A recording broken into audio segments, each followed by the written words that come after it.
আসসালামু আলাইকুম। আণবিক সংকেত। তুমি এসএসসি অথবা এইচএসসির স্টুডেন্ট হও না কেন, আণবিক সংকেত বের করার ধাপগুলো মুখস্থ করে আসছো। কীভাবে করছো? প্রথমে শতকরা সংযুক্তি বের করছো, সেটাকে তুমি পারমাণবিক ভর দ্বারা ভাগ করছো। তারপরে যেই ক্ষুদ্রতম সংখ্যাটা পাইছো ওটা দিয়ে সবাইকে ভাগ করছো। তারপরে স্থূল সংকেত পাইছো। এখন স্থূল সংকেত পাওয়ার পরে যেহেতু স্থূল সংকেতের সাথে এন গুণ করে আমার আণবিক সংকেত বের করতে হয়, তাই এন এর মান তুমি আলাদা করে বের করেছো। কীভাবে? আণবিক সংকেতের ভরকে স্থূল সংকেতের ভর দ্বারা ভাগ করার মাধ্যমে এন এর মান পাইছো। এখন এন এর সাথে স্থূল সংকেত গুণ করে আণবিক সংকেতটা বের করছে। তাহলে বিশাল কাহিনী। এই কাহিনীর মধ্যে কোনো একটা কাহিনী যদি মিস চলে যায় তাহলে কিন্তু আমরা পরবর্তী কাহিনীর মধ্যে ঢুকতে পারবো না, অর্থাৎ পরবর্তী ধাপ করতে পারবো না। তাই আমরা যদি প্রত্যেকটা ধাপ বুঝে বুঝে করি তাহলে একটার পরে আরেকটা ধাপ কিভাবে আসবে সেটা আমার ব্রেনই বলে দিবে। তো প্রথমে যখন আণবিক সংকেতের ধারণাগুলো কিভাবে আসছে, কারণ পরমাণুগুলো যেমন সোডিয়াম আর হচ্ছে ক্লোরিন, এই পরমাণুগুলো একে অপরের সাথে কিন্তু নির্দিষ্ট সংখ্যায় কিন্তু আমার যুক্ত থাকে। একটা পরমাণু আরেকটা পরমাণুর সাথে নির্দিষ্ট সংখ্যায় যুক্ত থাকে। তাই আমার এই যে একটা পরমাণু আরেকটা পরমাণুর সাথে যে কতগুলো সংখ্যায় বা অনুপাতটা কত, তাদের যে নির্দিষ্ট সংখ্যা, তাহলে কিন্তু প্রকৃত সংখ্যা, এটা কিন্তু চেঞ্জ হবে না। তাহলে আণবিক সংকেত মানে একটা যৌগ যদি আমরা আবিষ্কার করার পরে যে ওই যৌগের মধ্যে যে পরমাণুগুলো থাকবে, ওই পরমাণুগুলো যে সংখ্যা সেগুলো যেন কনস্ট্যান্ট আকারে থাকে, অর্থাৎ তাদের যে সংখ্যা সেই প্রকৃত সংখ্যা আমরা বের করতে যাচ্ছি। যেহেতু আমরা প্রকৃত সংখ্যা বের করতে যাচ্ছি তাই আমার আণবিক সংকেত বের করা লাগবে। তো কিভাবে আমরা করি? প্রথমে আমরা শতকরা সংযুক্তি বের করার আগের একটা ধাপ আছে। তাহলে আমরা যদি একেবারেই বেসিক থেকে শুরু করি তাহলে কিন্তু আমরা দিনাজপুর বোর্ড 25-এর অঙ্কটা আমরা খুব সহজে কিন্তু বুঝতে পারবো। আর আমরা যদি এক বেসিক থেকে না বুঝি তাহলে কিন্তু ওই দিনাজপুর বোর্ড 25-এর অঙ্কটা বুঝতে পারবো না। অর্থাৎ আমরা যেভাবে সচরাচর যেভাবে করি ওইভাবে করলে কিন্তু আমাকে নিজেকে বুঝ দিয়ে অথবা কোনো ট্রিকি মনে করে রাখলে বা ব্যতিক্রম মনে রেখে কিন্তু দিনাজপুর বোর্ড 25-এর অঙ্কটা আমাকে মনে রাখতে হবে। চলো আমরা শুরু করি, তাহলে কিন্তু আমরা বোর্ডে যে কোনো কঠিন অঙ্ক প্রত্যেক বছর একটা দুটা কিন্তু বোর্ডে নতুনত্ব নিয়ে আসে, তা আমরা ওই নতুনত্ব অঙ্কগুলোও কিন্তু সলভ করতে পারবো। তো প্রথমে যখন বিজ্ঞানীদের একটা নমুনা দেওয়া হয়, নমুনা মানে যেটা দিয়ে আর কি যৌগ আবিষ্কার করবে।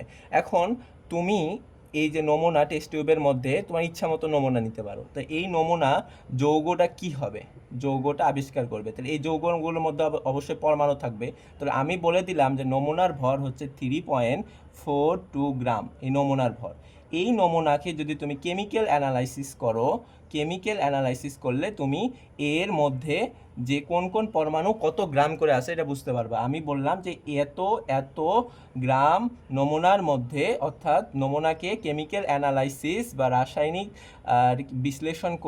বিশ্লেষণ করে অ্যালুমিনিয়াম আছে হচ্ছে 0.54 গ্রাম, সালফার আছে 0.96 গ্রাম, অক্সিজেন আছে বলে দিলাম। এখন অক্সিজেন যদি নাও বলে দিই তাহলে আমি বের করতে পারবো না, এটা মোট। এতর মধ্যে কেমিক্যাল অ্যানালাইসিস করে অ্যালুমিনিয়াম পাইলে এত, সালফার পাইলে এত, তাহলে বাদ বাকি কি, এটা থেকে এটা বিয়োগ করে পারবা না যদি না বলে দেয়। আর যদি বলে দেয় তো ওটাই লিখবা। তাহলে কত, এত থেকে এটা বিয়োগ করব, এটা বিয়োগ করব, তো কত হয় 1.92 গ্রাম। এটা কিন্তু আমরা গ্রাম পাইছি, রাইট? এই যে আমি কি পাইলাম কেমিক্যাল অ্যানালাইসিস করে, যে অ্যালুমিনিয়াম কতটুকু, সালফার কতটুকু, তারপরে অক্সিজেন কতটুকু, এটা কিন্তু আমি পাইলাম। এখন আমি টেস্ট টিউবের মধ্যে এত গ্রাম নিছি বলে এত গ্রাম পাইছি। এখন যদি অন্য কোনো কিছু নেয়, তোমার বন্ধু যদি বড় টেস্ট টিউবে নেয়, নমুনা আমার চেয়ে বেশি নিল, তাহলে কি তার যে এই মানগুলো বেশি আসবে না? অবশ্যই বেশি আসবে। তাই আমার নমুনার যে আমি যদি এক বালতির পানির মধ্যেও যদি আমি 1 ফোঁটা পানি নিয়ে বিশ্লেষণ করি, আর আরেকজন যদি 1 বালতি পানি নিয়েও বিশ্লেষণ করি, তারপরেও কিন্তু পানির ভেতরে যে পরমাণুগুলো থাকবে, যা অণুগুলো থাকবে, তো অণুর উপাদানগুলো যে পার্সেন্টেজ সেটা কিন্তু সেম থাকবে। তাই আমরা এই ভর নিয়ে, অর্থাৎ আমরা যে ভরগুলো পাইলাম এই ভর নিয়ে ক্যালকুলেশন না করে আমরা শতকরা পার্সেন্টেজের হিসাব করি, কারণ পার্সেন্টেজের হিসাবটা সবসময় ফিক্স থাকে। তাই আমরা পার্সেন্টেজ নিয়ে কাজ করি। এটা শুধুমাত্র এটার জন্য না, যে কোনো কিছুর জন্য প্রযোজ্য। কেন পার্সেন্টেজ করি? কেন ওই ভ্যালুটা সেম থাকে, অর্থাৎ চেঞ্জ হয় না। তাই শতকরা সংযুক্তির ব্যাপারটা এইখান থেকে আসে। তাহলে আমার বেসিকটা এইখান থেকে শুরু হয়, শতকরা সংযুক্তি। শতকরা সংযুক্তি মানে কি, 100 গ্রাম, কোনো 100 গ্রাম যৌগে এর মধ্যে যত গ্রাম পরমাণু থাকে,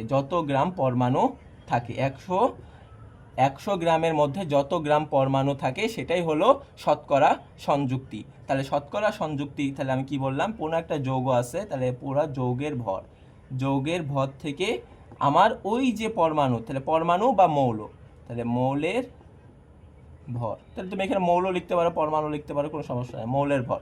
এখন মৌলটা যদি 2টা থাকে তো অবশ্যই 2 দ্বারা গুণ করতে হবে, তাহলে পরমাণুর সংখ্যা একবারে লিখে দিলাম, পরমাণুর সংখ্যা, যেহেতু পার্সেন্টেজ 100-র মধ্যে কল্পনা করছি তো 100 দ্বারা গুণ করে আমাকে বের করতে হবে। এই হলো শতকরা সংযুক্তি।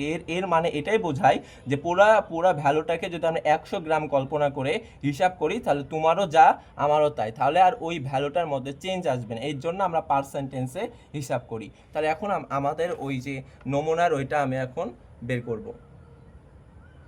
তাহলে যেহেতু আমার ভর ছিল কত, এত গ্রামের মধ্যে আমার অ্যালুমিনিয়াম ছিল কত, অ্যালুমিনিয়াম ছিল হচ্ছে 0.54 গ্রাম, তারপরে আমার সালফার ছিল 0.96 গ্রাম, তারপরে হচ্ছে অক্সিজেন ছিল হচ্ছে আমার 1.92 গ্রাম। তার এই গ্রাম নিয়ে আমরা ক্যালকুলেশন কেন করব না, তার কারণ হচ্ছে আমার হিসাব এটা হবে, কিন্তু অন্যজন নিলে চেঞ্জ হয়ে যাবে। তাই আমি তো একটা যৌগের প্রকৃত হিসাবটা চাই, আণবিক সংকেতটা মানে প্রকৃত হয়, মানে একবারে প্রকৃত মানটা চাই, যেন চেঞ্জ যেন না হয়, যেন আমরা সোডিয়াম ক্লোরাইড যদি বলি তাহলে যেন এটাই লিখতে পারি, অর্থাৎ এখানে যেন আমি লিখবো 2 আর তুমি লিখবা 1, এরকম যেন না হয়। এর জন্য আমরা শতকরা সংযুক্তিটা বের করি। এখন শতকরা সংযুক্তি বের করব কিভাবে, পার্সেন্টেজ অফ এটা, শতকরা সংযুক্তি বের করার জন্য কি বললাম, যৌগের ভর, তাহলে পুরো নমুনার ভর কত, এত, তাহলে এই যে এত লিখলাম।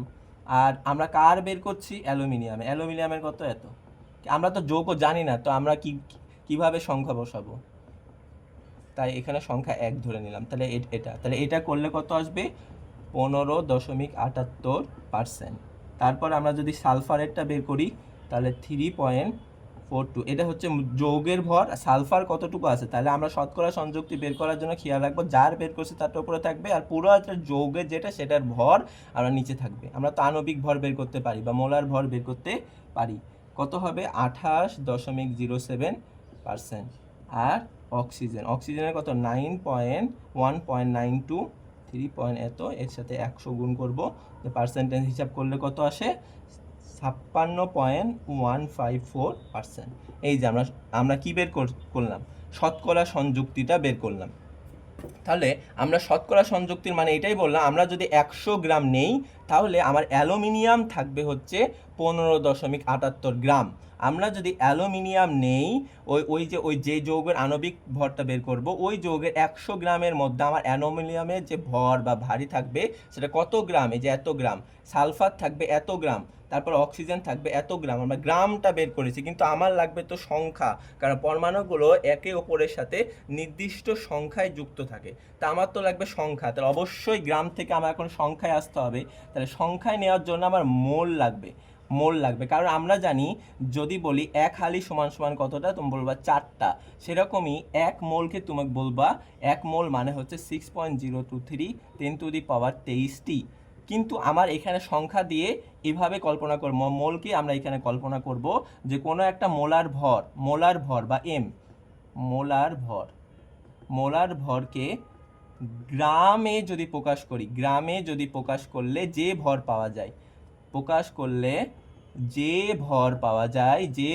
পাওয়া যায়, সেটাই হলো আমার মোল, সেটাই হচ্ছে মোল। তাহলে আমি বললাম অ্যালুমিনিয়ামের ক্ষেত্রে কত, অ্যালুমিনিয়ামের ভর কত, মোলার ভর হচ্ছে 27। এটাকে যদি মোলে কনভার্ট করি তাহলে আমাকে অবশ্যই এখানে গ্রাম লিখতে হবে। তাহলে তাহলে 1 মোল অ্যালুমিনিয়ামের ভর কত, 27 গ্রাম। ঠিক আছে, আমি যদি বলি আবার অণু, এটা তো পরমাণু বললাম, আমি যদি এখন অণু বলি বা যৌগ বলি, তাহলে এই যে পানি, তাহলে এই পানির ক্ষেত্রে পানির যেই অণু, তাহলে 1 মোল পানির অণুর ভর কত, 18 গ্রাম, কারণ এর ওয়েটটাই হচ্ছে 18, তাকে গ্রাম এককে প্রকাশ করলে এটা হবে। তাহলে আমরা এতটুকু মোলের কনসেপ্টটা বুঝলাম। তাহলে এখন শতকরা সংযুক্তিকে, অর্থাৎ আমাকে গ্রাম থেকে, অর্থাৎ শতকরা সংযুক্তি আমি কি পাইছিলাম, গ্রাম পাইছি, কিন্তু আমার লাগবে সংখ্যা। তাহলে এখন সংখ্যা বের করব কিভাবে, আমরা অ্যালুমিনিয়ামের পার্সেন্টেজ কত পাইছিলাম, কত, 15.78, ঠিক না? তারপর পার্সেন্টেজ পাইছিলাম কত, সালফারের কত পাইছিলাম, 78.07%। আর হচ্ছে অক্সিজেনের পাইছিলাম কত 56.145%। এবার আমার কি লাগবে, এবার আমার সংখ্যা লাগবে অর্থাৎ মোল লাগবে। মোলটা বের করবো কিভাবে? আল্লাহু আকবার, এত সুন্দর ক্লাস।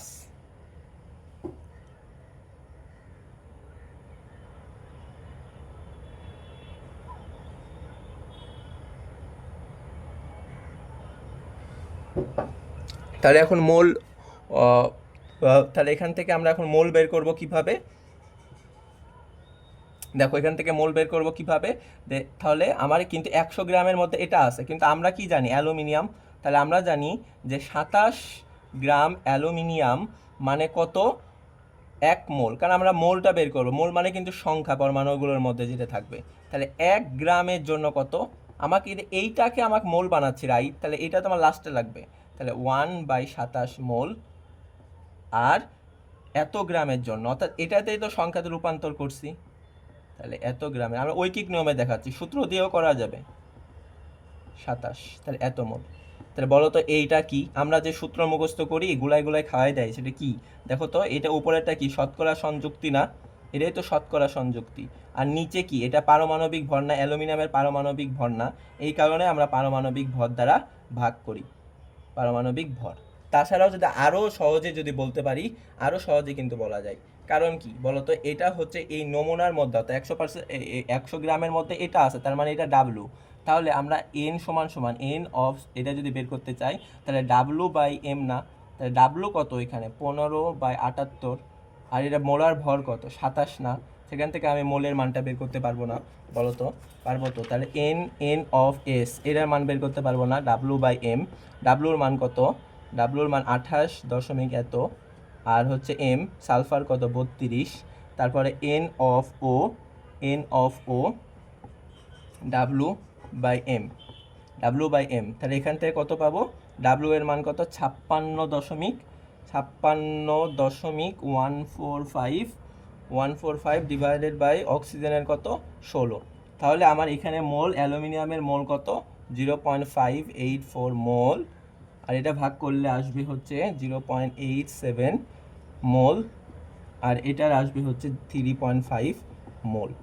এবার দেখো এগুলো কিন্তু আমার দশমিক ফ্র্যাকশনাল নাম্বার, হ্যাঁ, কিন্তু পরমাণুগুলোর ক্ষেত্রে, অর্থাৎ পরমাণুগুলো যেটা থাকবে সেগুলো কি ফ্র্যাকশনাল নাম্বার হলে হবে? বলতো পরমাণুগুলোর ক্ষেত্রে, অর্থাৎ ডাল্টনের পরমাণু মাদ অনুযায়ী, অর্থাৎ আমরা যদি দশমিক নিয়ে ইয়া করি তাহলে আমাকে এখন কি লাগবে, অবশ্যই সেটাকে আমাকে অনুপাতে রূপান্তর করতে হবে, একটার তুলনায় আরেকটা। তাহলে একটার তুলনায় আরেকটা অনুপাত কিভাবে করব? তাহলে অনুপাত করার জন্য ওই যে সবগুলোর মধ্যে যেটা ক্ষুদ্রতম ছিল, তাহলে ওই যে ক্ষুদ্রতম সংখ্যাকে দিয়ে আমরা সবাইকে ভাগ করব। কেন? কারণ আমার লাগবে হচ্ছে অনুপাত। তাহলে ক্ষুদ্রতম সংখ্যা কি ছিল, ক্ষুদ্রতম সংখ্যা এত না, তা আমরা কি করব, এটার দ্বারা, অর্থাৎ একটাকে একের সাথে তুলনা করে, একটাকে স্থির রেখে বাদ বাকি তার চেয়ে কত গুণ, অর্থাৎ তার সংখ্যা কত হবে, এটার জন্য আমরা একটাকে স্থির রেখে করব। তাহলে আমি একটা ক্ষুদ্র ধরছি, তার মানে অ্যালুমিনিয়ামেরটা ক্ষুদ্রতম, তাহলে অ্যালুমিনিয়ামের ক্ষুদ্রতম সংখ্যা, তাহলে অ্যালুমিনিয়ামের মোল হচ্ছে ক্ষুদ্রতম সংখ্যা, তাহলে এটা দিয়ে সবাইকে ভাগ করব, তাহলে আমরা অ্যালুমিনিয়ামের সংখ্যা পাবো, তাহলে এর সংখ্যা কত হবে, তাহলে এটা দ্বারা ভাগ করছি 0.8, তাহলে এটা দ্বারা ভাগ করলে এটার মান হচ্ছে 1। তারপর সালফারের যদি বের করি, এটা দ্বারা সালফারের বের করে 0.87 ছিল শতকরা সংযুক্ত অর্থাৎ আমরা বের করার পরে কত পাইছি, তাহলে এটা দ্বারা মোল বের করলাম, এটা সালফারের দিয়ে আমরা এটা দ্বারা ভাগ করলাম, অর্থাৎ ক্ষুদ্রতম দিয়ে ভাগ করলে 1.5 আসছে। আর ও এর সংখ্যা যদি ভাগ করি, এটার ক্ষেত্রে কত আসবে 3.5, 0.854, যেখানে আসছে হচ্ছে আমার কত 6। তাহলে আমরা এখন অনুপাত পাইলাম না, এগুলো অনুপাত পাইছি, অ্যালুমিনিয়াম, সালফার আর অক্সিজেনের অনুপাত কত পাইছি 1.5 আর হচ্ছে 6। এই দিকে তাকাও, আবার কিন্তু আমার দশমিক আসছে রাইট, আবার কিন্তু আমার দশমিক আসছে, অনুপাতটাও কিন্তু দশমিক আসছে, কিন্তু পরমাণু তো দশমিক হয় না, তাই এটা কি করব, আমার পূর্ণ সংখ্যা বানাইতে হয়, মাঝেরটা মানে যেটা থাকবে ওইটাকে পূর্ণ সংখ্যা বানানোর জন্য যেটা দ্বারা গুণ করতে হয়। এখানে যদি দশমিক আসে, এখানে যদি 3/2 আসতো, 5/2 আসতো, তাহলে কিভাবে করতাম, এই যে নিচে যেটা থাকবে সেটা দ্বারা গুণ করতাম, তাহলে তো আমি পূর্ণ সংখ্যা পাইতাম। ঠিক আছে, যেহেতু 1.5 আছে, 1.5কে 2 দ্বারা গুণ করলে আমার 3 হয়, তাই সবাইকে 2 দ্বারা গুণ করব, তাহলে 2, তারপরে এটা আসে 3, আর এটা আসে 12। ঠিক আছে? তাহলে আমার দশমিক আসলে কিভাবে করব এটাও যেন মাথায় থাকে। তাহলে আমরা কিন্তু সংখ্যাটা পেয়ে গেছি। এখন এই যে সংখ্যা, এই সংখ্যাটাকে আসলে কি বলে? এই যে অ্যালুমিনিয়াম, তারপরে সালফার আর অক্সিজেন, এই সংখ্যা কত পাইলাম? 2, 3 আর পাইছি হচ্ছে 12। 2, 3 আর 12। তাহলে এই যে সংখ্যা, তাহলে ওই যে আমার নমুনা নিলাম, ওই নমুনার মধ্যে এই যে সংখ্যা এর চেয়ে কম হবে না, সরলতম অনুপাত। এটাকে বলা হয় সরলতম অনুপাত। মানে ওই নমুনার মধ্যে, অর্থাৎ অ্যালুমিনিয়াম, সালফার আর হচ্ছে অক্সিজেন, এর কম হবে না, এর কম হবে না। তাই এইটাকে বলা হয় স্থল সংকেত। কোনো যৌগের স্থল সংকেত মানে সবচেয়ে সরলতম, অর্থাৎ ওই যে সংকেত, ওই সংকেতের মধ্যে অ্যালুমিনিয়াম 2টাই থাকবে, এর কম হবে না, 1 হবে না, সালফার 3টাই থাকবে, অক্সিজেন 3টে থাকবে, কিন্তু এর চেয়ে আরও বেশি হইতে পারে, কিন্তু এর চেয়ে কম সম্ভব না, এর চেয়ে কম সম্ভব না। তাহলে স্থল সংকেতটা কি বলে? কোনো যৌগের মধ্যে, কোনো যৌগের মধ্যে, কোনো যৌগের মধ্যে পরমাণুগুলোর সরলতম অনুপাত, সরলতম অনুপাতকে বোঝায়। সরলতম অনুপাত মানে এর কম আর হবে না, এটাই মিনিমাম, এটাই মিনিমাম, এর কম হয় না, এর কম সংখ্যা পরমাণুগুলোর সংখ্যা এর কম হবে না, এর কম হবে না। বুঝছো? তাহলে স্থল সংকেতটা ক্লিয়ার? হ্যাঁ, স্থল সংকেত ক্লিয়ার। কিন্তু এর সাথে তো তুমি আরও গুণ করতে পারবে না, যেমন তুমি পূর্ণ সংখ্যা বানানোর জন্য গুণ করলা, সেরকম তো আমি গুণ করতে পারি, রাইট? তাহলে তো গুণ তো করতে পারি, তাই এর জন্য অর্থাৎ আণবিক সংকেত হবে। তাহলে তাই আণবিক সংকেত হয় স্থল সংকেত, যেটা তার সাথে তো আমি গুণ করতে পারি। তাহলে কত গুণ করলে আমার আণবিক সংকেত হবে? এর জন্য আবার n দ্বারা গুণ করি। তাহলে বিজ্ঞানীরা কিভাবে nটা মাপতো? তাহলে বিজ্ঞানীরা মাপতো যে তুমি এই যে স্থল সংকেতটা বের করলাম আমরা, যে অ্যালুমিনিয়াম 2, সালফার 3 আর O12, তাহলে এটার আমি ভর বের করতে পারবো, অর্থাৎ এটা হচ্ছে স্থল সংকেত, স্থল সংকেত। তাহলে আমি এর ভর বের করতে পারবো, এর ভর আছে, এর ভর আছে না? তাহলে এর ভর আছে। তো এর ভর তো বিজ্ঞানীরা মাপলো, মাপার পরে দেখলো আরও আধুনিক পদ্ধতির মাধ্যমে ওই নমুনার ভরটা মাপছে, অর্থাৎ এটার মাপছে। মাপার পরে দেখছে যে এর ভরটা আরও বেশি আসছে। কত বেশি? যে এটার ভর মাপলে দেখলাম যে এত গ্রাম আসছে, অর্থাৎ 322 গ্রাম। কিন্তু আধুনিক যেই প্রযুক্তি ধরি, এটা মাপে হচ্ছে মাস স্পেকট্রোমেট্রি সাহায্যে মাপছে। মাপার পরে দেখলো যে আসলে ওই যৌগের ভরটা বের হয়েছে, মানে যে যৌগটা আমরা বের করছি তাহলে ওই যৌগের ভর, হ্যাঁ, তাহলে ওই যৌগের ভর বের হয়েছে আমার, ওই যৌগের ভর বের হয়েছে আমার এটাই। তার মানে কি? যা স্থল সংকেত তাই এটা বের হয়েছে, ঠিক আছে? তার মানে কি এটা সংকেত, তার মানে কি কোনো গুণ হয়নি, একই হয়েছে। কিন্তু যদি এটার মান এটা আসছে, তো এটা যদি এর দ্বিগুণ আসতো, তার মানে দ্বিগুণ মানে যদি 6 8 4 এটা আসতো, তার মানে এটা দ্বিগুণ, তার মানে 2 গুণ করতে হবে, তাহলে স্থল সংকেতকে 2 গুণ করতে হবে। এর জন্য আমার এই এনটা আসছে। তাহলে আমরা কি এখন বলতে পারি না যে আণবিক সংকেত? তাহলে আমরা কয়েকটা সিদ্ধান্ত, এখান থেকে খ নাম্বার কোশ্চিন আসবে। 1 নম্বর খ নাম্বার কোশ্চিনের ক্ষেত্রে যে স্থল সংকেত আর আণবিক সংকেতের মধ্যে পার্থক্য, আণবিক ও স্থল সংকেত, আণবিক ও স্থল সংকেতের মধ্যে, স্থল সংকেতের মধ্যে পার্থক্য 2 নম্বরে আণবিক ও স্থল সংকেত কি সমান হতে পারে? সমান হতে পারে, অবশ্যই সমান হতে পারে। তোমাকে দেখালামই তো ওইটার ক্ষেত্রে যে সমান হইতে পারে, মানে এইটার ক্ষেত্রে দেখাবো সমান হইতে পারে। তারপর যেমন পানির ক্ষেত্রে সমান হবে, হ্যাঁ। তারপরে আরেকটা কোশ্চেন দিতে পারে যে স্থল সংকেত কি বড় হইতে পারে? এটা একবার অ্যাডমিশনের কোশ্চেন, যে স্থল সংকেত কি বড় হতে পারে? কার তুলনায়? আণবিক সংকেতের তুলনায় হতে পারে। সব কিন্তু ব্যাখ্যা ক্লিয়ার করে দিছি, ঠিক আছে? তাহলে এই 3টা কোশ্চেন যদি করে, তাহলে অবশ্যই যে এই ভিডিওটা যারা দেখবে তারা কিন্তু আমার বের করতে পারবে, ঠিক ঠিক আছে? তাহলে এখন হচ্ছে আণবিক সংকেতটা কিন্তু আমার ক্লিয়ার হয়ে গেল। তাহলে আমার ওই ওই ওই ম্যাথটার ক্ষেত্রে কি কি পাইলাম? তাহলে এই যে অ্যালুমিনিয়ামের 2, সালফারের 3 আর অক্সিজেনের 12, তাহলে এটাই হলো আমার স্থূল সংকেত।